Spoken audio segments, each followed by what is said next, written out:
가을입니다. 가을이면은 누구나 한번 가을 노래를 불러보고 싶고 가을의 시를 한번 이렇게 애송하고 싶죠. 가을이면은 많이 기억되는 시가 있습니다.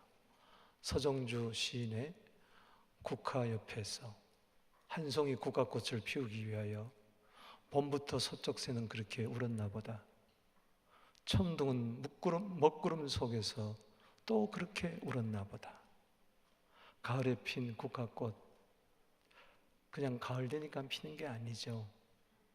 봄부터 그렇게 서쪽 새가 울기까지, 천둥이 먹구름 속에서 또 그렇게 울기까지 많은 수고와 애씀 속에 한 송이 꽃들이 이렇게 아름답게 피어나는 것입니다. 여러분, 이민살이가 얼마나 힘들어요. 특별히 예수 믿는 사람은 한 걸음 더 앞서가야 되고 한 걸음 더 빨리 뛰어야 됩니다. 왜냐하면 우리가 가정도 섬겨야 되고 직장도 섬겨야 되고 세상도 참 우리가 해서 예수 이름으로 성공해야 될 뿐만 아니라 더구나 주의 몸된 교회에서 그 나라를 위하여 충성하고 봉사하고 헌신하는 것이 몸이 10개에서도 부족하고 100개에서도 부족합니다. 그래서 우리는 최선을 다할 수밖에 없습니다. 오늘 여러분 최선을 다하며 지금까지 살아왔고 지금도 최선을 다하고 앞으로도 최선을 다하시는 여러분들을 축복합니다. 우리 한번 인사합시다. 최선을 다하시는 당신은 아름답습니다. 그래요. 열심히 사는 모습을 보면 참 아름답죠. 오늘 바울은 디모데에게 최선을 다하라, do your best라고 그렇게 이야기하고 있습니다. 힘쓰라고 이야기하고 있어요. 다른 말로 말하면 최선을 다하라. 이 원뜻은 속도를 내라는 겁니다. 에레미야 12장 5절에 말과 경주해도 지지 않을 만큼 속도를 내라. 더 신속하라. 지체하지 마라. 멈추지 마라. 달려라. 더구나 하나님 앞에 자신을 드리기 위해서. 왜? 하나님은 최선을 다해서 독생자를 주시기까지 우리를 사랑하시는 분이기 때문에 그렇습니다.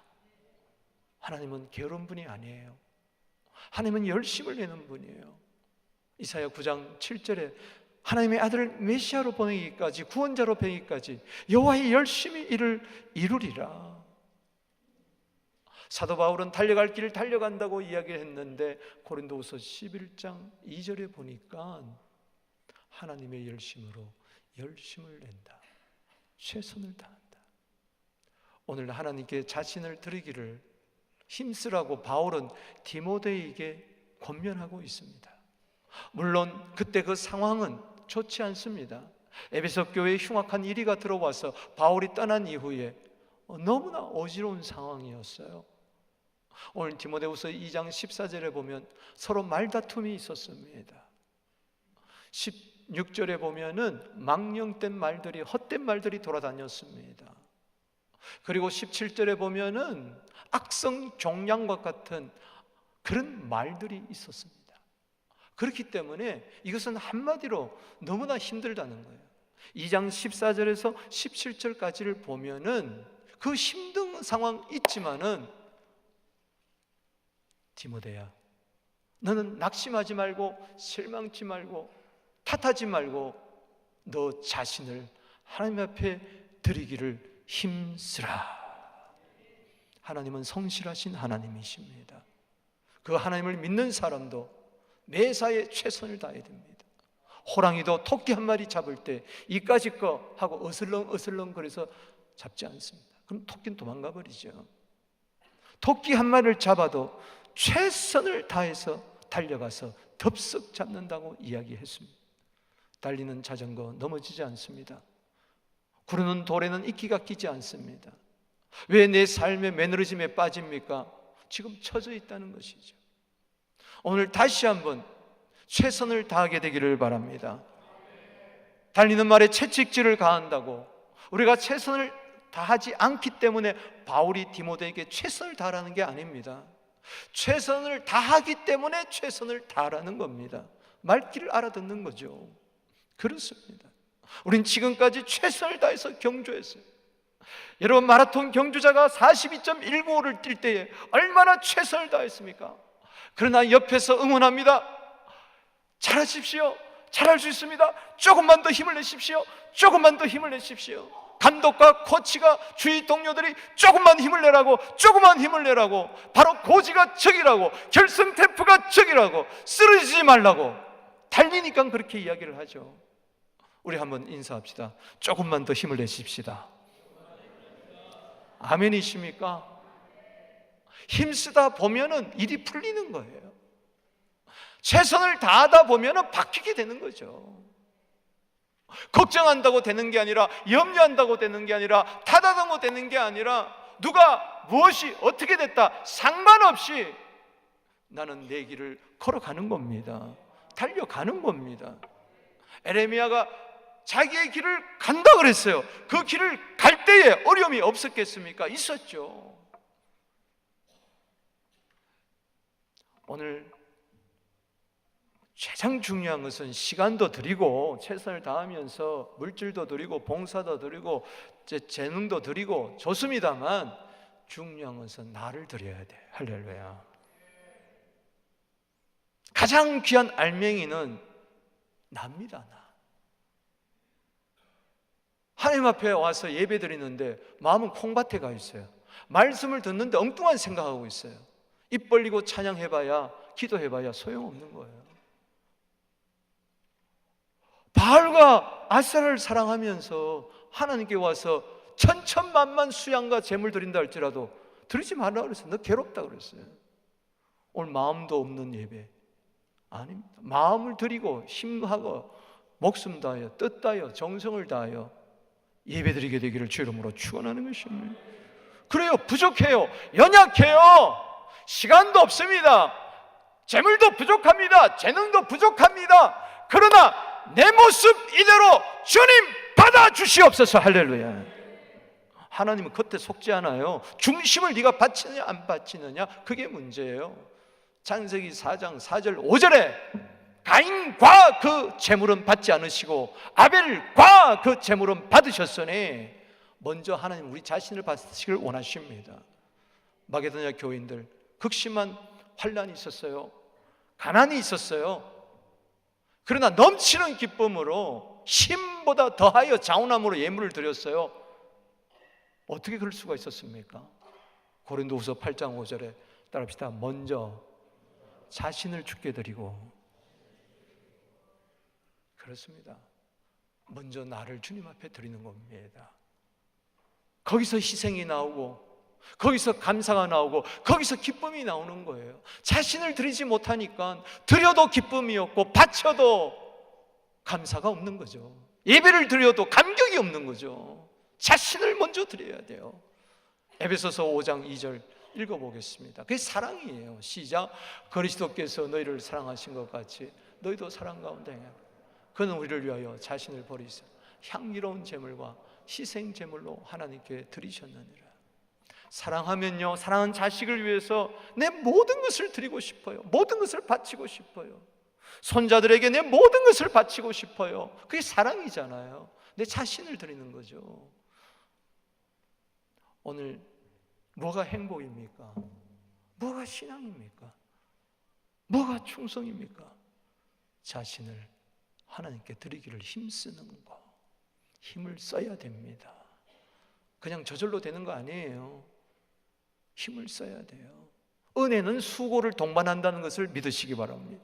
따라합시다. 은혜는 수고를 동반한다. 고린도전서 15장 10절입니다. 나의 나 된 것은 하나님의 은혜라. 내가 이 은혜가 헛되지 않게 하기 위하여 다른 모든 사도들보다 더 많이 수고하였으나 이것도 내가 아니요 오직 하나님의 은혜로라. 은혜를 받았는데 힘쓰지 않으면 그 은혜가 헛되이 되는 거예요. 그래서 고린도후서 6장 1절에 하나님의 은혜를 헛되이 받지 말라. 은혜를 받으면 받을수록 내게 주신 이 은혜를 무엇으로 보답할까? 시편 116편 12절에 베스트를 다하는 것입니다. 오늘 자신을 하나님께 드리기를 힘쓰기 위해서 세 가지 바울은 디모데, 믿음의 참아들 된 디모데에게, 목사에게 권면을 합니다. 그 첫 번째는 뭐냐? 진리의 말씀을 옳게 분별하자는 겁니다. 따라합시다. 너는 진리의 말씀을 옳게 분별해라. 여러분, 디모데는 목사입니다. 바울과 함께 2차 전도 여행 때부터 1차, 2차, 3차 그가 정말 충성된, 오죽하면은 내 아들이라고 그랬겠어요. 얼마나 말씀을 통달했겠어요. 그럼에도 불구하고 디모데야, 너는 겸손하게 진리의 말씀을 옳게 분별하도록 해라. 성경 백독했다고 해서 난 성경 안 읽어도 된다, 신학 박사라고 해서 성경 안 읽어도 된다, 아닙니다. 성경은요, 알면 알수록 더 모르는 것 같고, 또 모르면 모를수록 더 아는 것 같고, 정말 이 성경은 신비한 거예요. 말씀 대충 읽으면 안 됩니다. 함부로 읽으면 안 됩니다. 말씀을 오용하거나 악용하면 안 됩니다. 이혈령, 비혈령, 귀에 갖다 붙이면 귀걸이고 코에 갖다 붙이면 코걸이고, 그런 식으로 읽어서는 안 됩니다. 자기 편리주의로 이것을 읽어서는 안 돼요. 조심해야 됩니다. 오늘 이단들을 치고 성경 가지고 다 이야기합니다. 여러분, 신천지, 이 신옥주, 은혜로 교회, 이거 전부 다 성경을 악용하는 거예요. 오용하는 거예요. 마음대로 해석하는 거예요. 특별히 구절 한두 구절만 딱딱 따가지고 자기 편리한 대로 자기 주장을 내세우는 거죠. 예를 든다면은 보세요. 원숭이 똥구멍은 빨갛다. 빨간 것은 사과. 사과는 맛있다. 맛있는 것은 바나나다. 바나나는 길다. 긴 것은 기차다. 원숭이 똥구멍은 기차다. 이게 성경 해석이라니까요. 그런 식으로 성경을 풀어가요. 그러면서 자기가 성령이고 자기가 하나님이고 자기가 재림 예수라고 엉터리 갖다 붙이는 거예요. 여기에 영생이 있고 진리가 있다. 거기에 다 넘어가는 거예요. 여러분, 베레아교회 성도들처럼 사도행전 17장 11절 말씀처럼 말씀이 그러한가 늘 상고하게 되기를 주 이름으로 축복하는 것입니다. 그게 복이에요. 삶과 말씀에 주의하고 그럴 때 여호와를 의지하는 자가 복이 있다. 잠언 16장 20절 말씀을 믿습니까? 오늘날 교회 안에서 말다툼 일어나고 싸우고 다툴 때요, 전부 다 성경 가지고 싸워요. 난 많이 봤습니다, 그런 교회. 여러분, 예를 들어 볼까요? 부부가 싸우는데 성경 가지고 싸워요. 남편들아 아내를 사랑하라. 아내들아 남편에게 순종해라. 남편들아 그리스도께서 교회를 위하여 피를 흘리고 그렇게 사랑했듯이 그렇게 아내를 사랑해라. 아내들아 교회가 예수 그리스도를 머리로 삼고 그렇게 순종하듯이 순종해라. 여러분, 남편은 너무너무 은혜 받아. 어떤 말씀에? 아내들아 남편에게 순종해라. 그래가지고 아내를 판단합니다. 내 아내는 나를 순종하지 않아. 성경 때문에 시험 들고 성경 때문에 은혜가 안 돼. 그거 싸우는 거야, 남편. 당신 성경도 못 읽어? 뭐라고 그랬어? 남편들아 아내를 괴롭게 하지 말라고 그랬잖아. 순종, 사랑하라고 그랬는데 당신 뭐야? 그러면 또 남편은 성경 똑바로 봐. 아내들아 남편에게 순종하라고 그랬어. 우리 한번 인사합시다. 성경 가지고 싸우지 맙시다. 성경 갖고 싸우는 거예요. 여러분 보세요. 어느 부부가 싸웠어요. 한 달 동안 냉전입니다. 여러분 부부 싸움은 칼로 물베기라 그러지만 될 수 있으면 싸우지 마세요. 칼로 물베다가 진짜 칼로 베버립니다. 보세요. 한 달 동안 부부 싸움을 해가지고 냉전을 치는데 합방을 하지 않습니다. 이상하게 꼭 부부 싸움하면은 안방 차지는 마님이 되는 것입니다. 안방 마님이니까. 그래서 그때부터 남편은 쫓겨가서 거실에서 베개 껴안고 외롭게 보내는 거죠. 한 달 만에 남편이 안 되겠다 싶어서 안방 문을 밤에 두드립니다. 볼지어다 내가 문 밖에서 두드려 놓으니 누구든지 내 음성을 듣고 문을 열면 내가 그에게로 들어가 그는 나로 더불어 먹고 나는 그로 더불어 먹으리라. 요한계시록 3장 20절 이러니까 안에서 문을 열어줄 줄 알았더니 너희가 나를 떠나서는 아무것도 할 수가 없느니라. 요한복음 15장 5절 이렇게 나오는 거죠. 여러분 우스갯소리 같지만은 뼈 있는 이야기입니다. 뼈 있는 이야기. 목사가 은혜 받아야 할 이야기가 있고 성도가 은혜 받아야 할 이야기 있는 거예요. 이게 거꾸로 은혜 받기 시작하면 큰일 납니다. 그거 가지고 싸우는 거죠. 판단하는 거죠. 진리의 말씀을 옳게 분별한다는 뜻은 정확하게 올바르게 자른다는 겁니다. 벤다는 겁니다. 쪼갠다는 것입니다. 여러분 말씀을 정확하게 쪼갠다는 건 뭐냐? 잘 해석한다는 거 있지만은 이 말씀 때문에 내가 쪼갰을 받는 것을 이야기하는 것입니다. 내가 찔림을 받는 것을 이야기하는 거예요. 그래야 자신을 하나님께 드릴 수가 있는 거예요. 성경 말씀을 들을 때에 이 말씀은 누가 들어야 된다, 이 말씀은 누가 은혜 받아야 된다, 그게 아닙니다. 그건 옳게 분별하지 못한 거예요. 말씀을 들을 때, 말씀을 읽을 때, 공부할 때 이 말씀은 나에게 주신 말씀이다. 그게 제대로 은혜 받는 것이고 그게 제대로 말씀을 쪼개는 것이고 쪼갰을 받는 것입니다. 히브리서 4장 12절 말씀을 읽어보겠습니다. 시작. 하나님의 말씀은 살아있고 활력이 있어 좌우의 날선 어떤 것보다도 이래하여 혼과 영과 관절과 골수를 찔러 쪼개기까지 하며 또 마음의 생각과 뜻을 판단하나. 아멘이십니까? 또 하나 디모데에게 권면하기를 너 자신을 주께 드리기를 힘쓰기 위해서는 부끄러움 없이 없는 일꾼이 되라는 것입니다. 따라합시다. 부끄러울 것이 없는 일꾼. 오늘도 어떤 분이 예물을 드리면서 부끄러울 것이 없는 삶을 살게 해주십시오. 그렇게 기도 제목을 올렸는데 참 좋은 기도 제목이죠.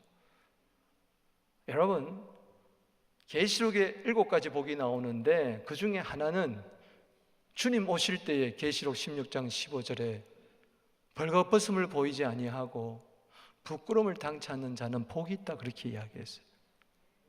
부끄러움이 없어야 됩니다. 한번 생각해 보십시오. 여러분 부끄럽습니까? 뭐가 부끄럽습니까? 한번 가만히 생각해 보세요.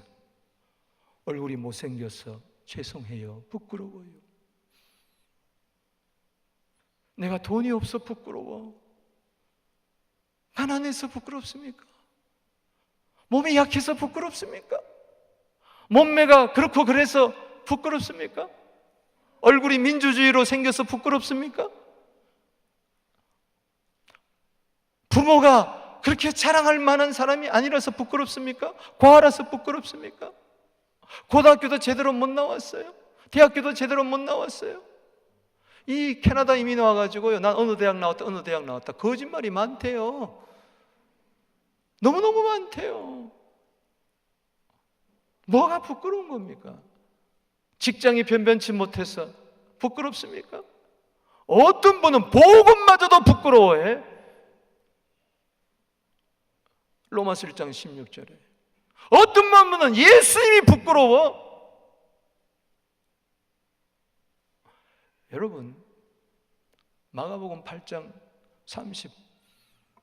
36절 말씀에 뭐라고 그랬어요? 이 아이 보면은 마지막 절에 보면은 따라합시다. 음란하고 죄 많은 세대에서 나와 내 말을 부끄러워하면 예수님 부끄럽습니까? 성경이 부끄러워요. 예수 믿는 게 부끄러워요. 그 사람은 다 부끄러운 거예요. 좀 잘 살면은 안 부끄럽고, 잘생겼으면 안 부끄럽고, 자식이 성공하면 안 부끄럽고, 그렇습니까?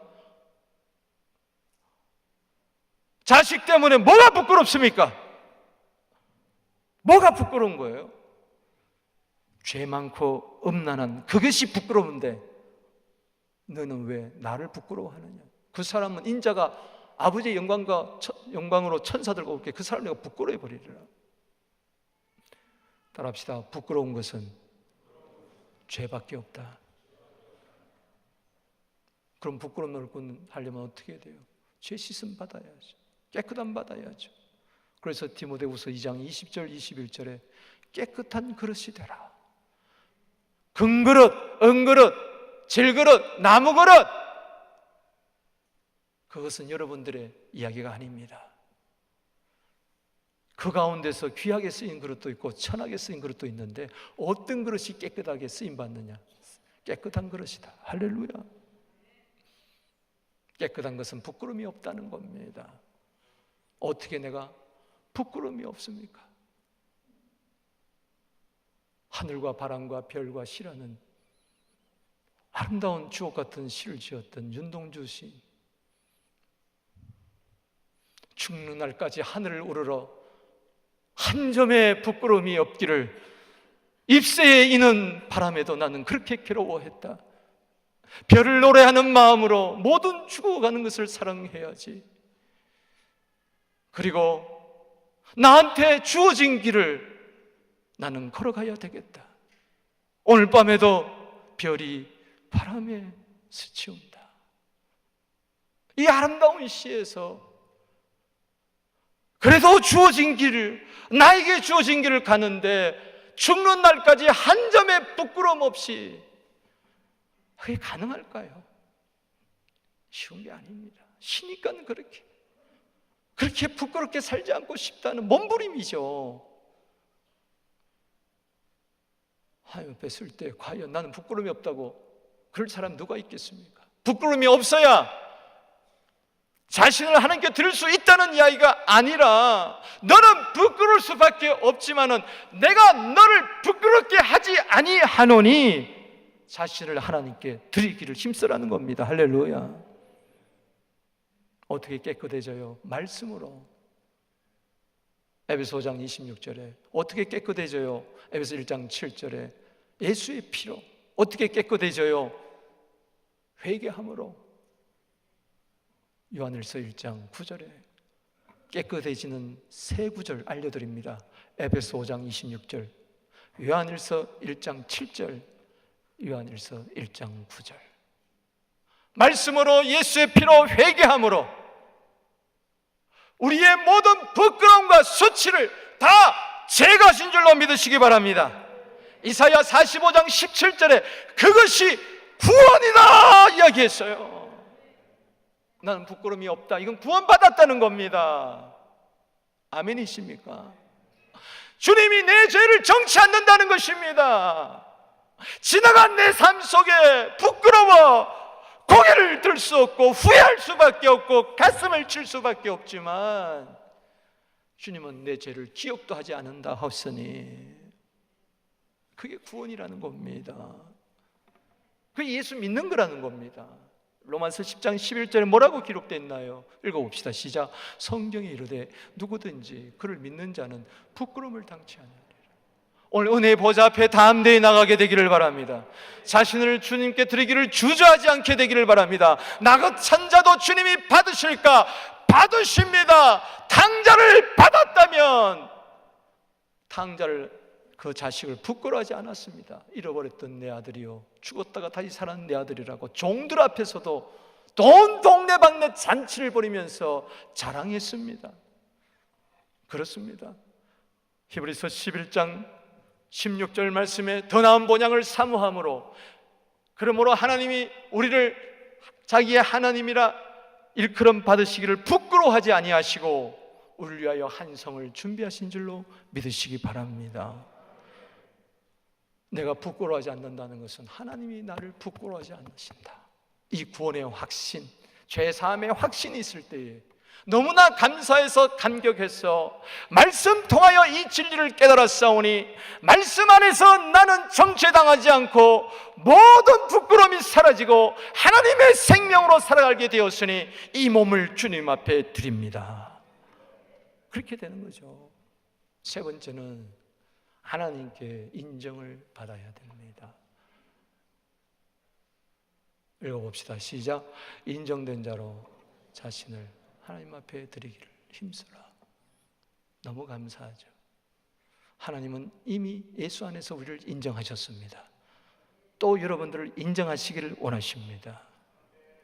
원문 성경에 보면 힘쓰라가 먼저 나오고 그 다음에 인정된 자로 하나님께 자신을 드리기를 힘쓰라. 이를 위해서 너희가 부끄러움이 없는 일꾼이 되고 그러하기 위해서 진리의 말씀을 옳게 분별하라. 이렇게 나옵니다. 그렇기 때문에 중요한 것은 뭐냐? 인정된 자가 되어야 됩니다. 어프로브가 되어야 된다는 거예요. 증명이 되어야 된다는 거예요. 이것은 뭘 통해서 그러느냐? 고난과 시련을 통해서. 그래서 인정된다는 말은 시련, 연단 똑같은 이야기입니다. 욥이 고난을 통해서 인정함을 받았기에 말세의 복을 받은 줄로 믿으시기 바랍니다. 창세기 22장에서 하나님의 테스트에 그 어려운 고난을 통과했기 때문에 이제야 네가 나를 경외해야 한 줄 알았노라. 그래서 창세기 24장 1절에 범사의 복을 받은 줄로 믿으시기 바랍니다. 여호와 이레의 복을 받은 줄로 믿으시기 바랍니다. 그렇습니다. 여러분, 고린도후서 10장 18절 말씀에 옳다 인정함을 받는 자는 자기를 칭찬하는 자가 아니요 오직 주께서 칭찬하는 자다. 여러분, 인정받는 자의 특징이 있습니다. 나는 죽고 그리스도만. 할렐루야. 공치사하지 않습니다. 알아줄 때나 안 알아줄 때나 묵묵히 자기에게 주어진 길을 가는 것입니다. 자기를 칭찬하는 자가 아닙니다. 주님이 칭찬하시면 그것으로 감사하고 기뻐하는 것입니다. 누구 말에 널뛰듯이 춤추는 게 아니에요. 그렇게 감사했다가 그렇게 원망했다가 또 찬송했다가 불평했다가 그거는 옳다 인정함을 받는 게 아니에요. 자기 자화자찬이요. 자기 기분이 하는 거요. 나 같은 죄인을 일꾼 삼아 주셨으니 감사합니다.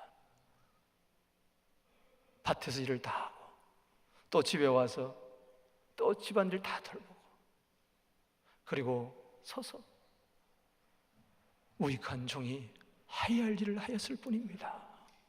칭찬해줘도 따라합시다. 무익한 종이 하야할 일을 하였을 뿐입니다.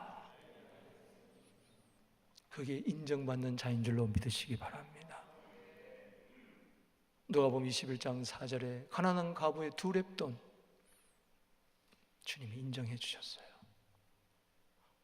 뿐만 아니라 마가복음 14장 6절에 300데나리온을 기름을 부었을 때 괴롭게 하지 마라. 저 여자를 저가 내게 좋은 일을 하였느니라. 주님이 인정해 줬어요. 사람이 어떻게 알아주든 말든 상관없다가 아니라 중요한 것은 주님이 칭찬해 주시면 된다. 할렐루야. 마태복음 25장 21절 23절에 따라합시다. 잘하였도다 착하고 충성된 종아. 아멘. 자, 크게 따라합시다. 잘하였도다 착하고 충성된 종아. 아멘. 놀라운 것은 주님이 나를 오늘도 인정해 주시기를 기뻐하신다는 것입니다. 우리 교회가 하나님께 인정받는 교회가 되기를 바랍니다. 마귀도 인정하게 되기를 바랍니다. 이야, 서부교회는 알아줘야 돼. 그래서 한 길로 왔다가 7길로 도망가게 되기를 바랍니다. 여러분, 하나님이 여러분의 눈물, 여러분들의 기도 인정해 주신다고 믿으시기 바랍니다. 결코 헛되지 않습니다. 이사야 38장 5절에 내가 내 기도를 들었고 내 눈물을 보았노라. 아멘. 주님이 나를 인정해 주신다는 이 구원의 감격과 이 기쁨이 있을 때에 자신을 주님 앞에 드리기를 힘쓸 수밖에 없는 거죠. 말씀을 맺습니다. 오늘 자신을 하나님께 드리기 위해서, 힘쓰기 위해서 이런 사람만 자신을 하나님께 드릴 수 있다, 이게 아니에요. 착각하지 마세요. 진리의 말씀을 옳게 분별해야 되고 부끄러움없는 일꾼이 돼야 되고 하나님께 인정을 받아야 자신을 하나님께 드릴 수 있다, 이 이야기가 아니에요. 여러분, 자신을 하나님께 드리기로 힘쓰게 될 때에 그때부터 성경이 열리는 거예요. 할렐루야. 나는 못해, 안 돼, 뭐 이렇게 사는 거지, 뭐 대충 사는 거지, 뭐 대충 예수 믿는 거지, 뭐 이러다가 가는 거지, 뭐 이런 순간 성경이 닫힙니다. 부끄럽게 살 수밖에 없어요. 세상에는 인정받을 수 있어도 하나님께 인정 못 받아요. 나 부족해요, 하나님. 말씀 잘 몰라요. 부끄러움이 많아요. 따지고 보면은 하나님께 인정받을 만한 그게 없어요, 나에게.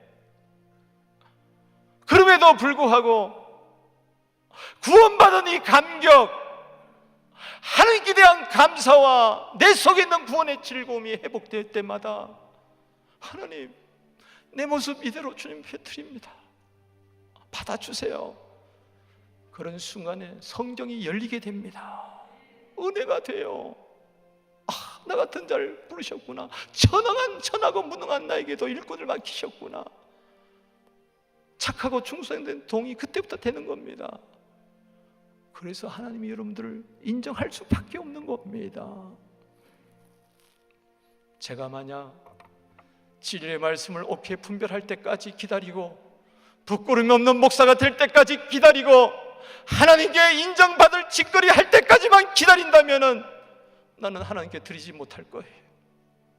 내가 어찌 감히 당단에 서서 말씀을 전하겠습니까? 너나 잘해보세요 이러지. 오늘요, 일꾼을 뽑습니다. 제가 이 말씀을 왜 준비했을까요? 나도 그 일꾼들이 입후보하고 주의를 하겠다고 나섰을 때 그 첫 심정, 첫사랑을 회복하자는 겁니다. 내가 처음 목사 됐을 때 그 심정을 다시 한번 가지자. 여기 계신 장로님들, 안수사님, 권사님들 모두 다 마찬가지예요. 이 과정을 겪었을 거예요. 그때 마음이 어떠했습니까? 어떠했어요? 주의 몸된 교회 직분을 맡겨주셨을 때 어떤 자세였어요? 그것을 다시 회복하자는 겁니다. 먼저 자신을 하나님께 드리기를 힘쓰세요. 그러면 성령께서 은혜로 여러분들 진리의 말씀을 옳게 분별할 수 있도록 은혜 주시고, 부끄러울 것이 없는 일꾼으로 은혜 베풀어 주시고, 인정된 자로 하나님께서 여러분들을 받아주시고, 여러분들을 이 시대에 존귀한 그릇으로 사용해 주실 줄로 믿습니다.